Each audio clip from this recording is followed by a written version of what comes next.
Guys, welcome back to my channel, and for today's video guys, nandito tayo, napakalamig dito tayo sa Barangay Asis, Mendez, Cavite.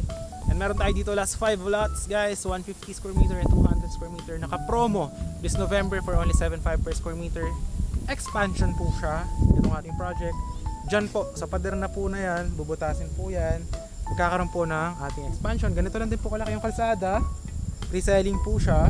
Tapos, ganito lang din, flatland lang din siya.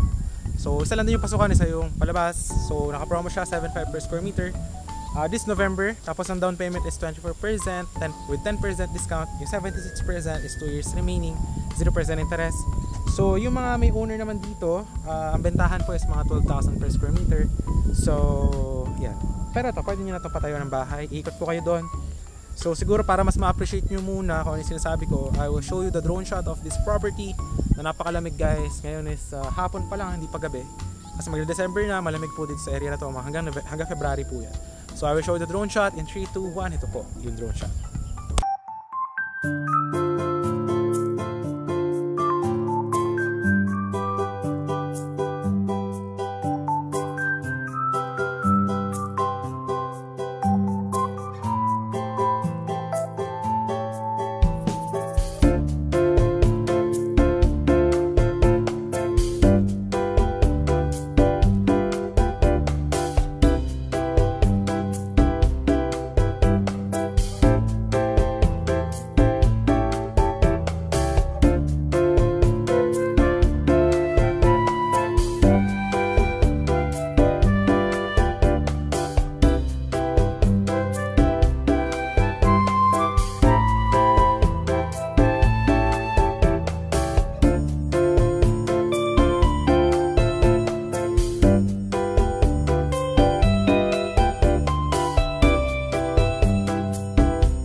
Drone shot of our property. So ayan lang yung expansion dyan sa pader, bubutasin siya, pakita ko sa inyo. So any house design, and may nakatira na, may kuryente, tubig yan dyan. Ito lang, wait nyo lang matapos yung ating expansion, pero 7.5 per square meter lang yan. So yan, lumapatak siya mga 1,125,000. Tapos kasama yung drainage with the concrete roads, perimeter fences.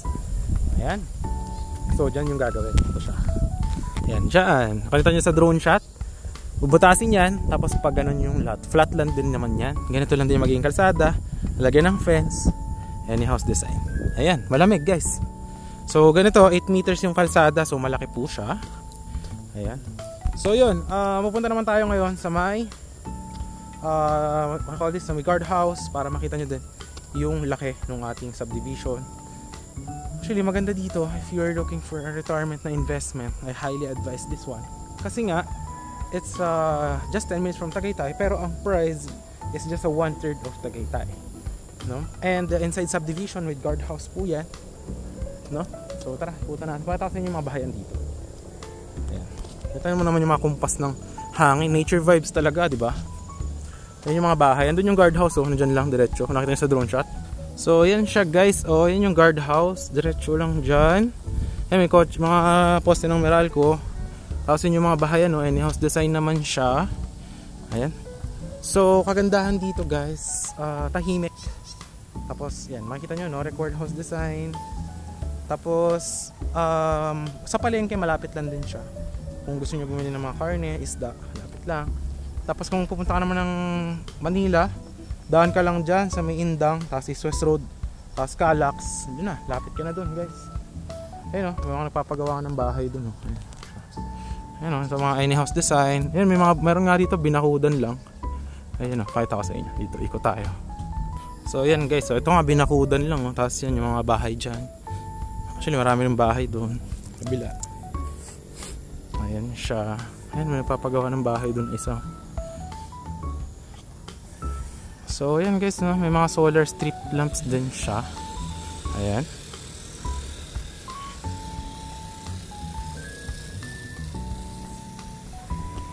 Ayan guys, so ay makita nyo dito may mga pine tree. Ito sample to 120, tapos 120, 240 na yan. 240 square meter. Ayan. So ganyan lang naman yung vibes dito guys. Ayan. So yun lang naman yung ating property tour dito. Presko last 5 lots. So yun, kung gusto mo, if you're an OFW, pwede naman online lahat ng transaction. Message mo lang sa Viber or WhatsApp, nandiyan naman siya. Kung naman nandito ka, pwede tayo mag-tripping dito sa property. Tarang kita mo din, tapos ma-assist kita. So yun lang naman guys, thanks for watching. See you in the next vlog, bye bye.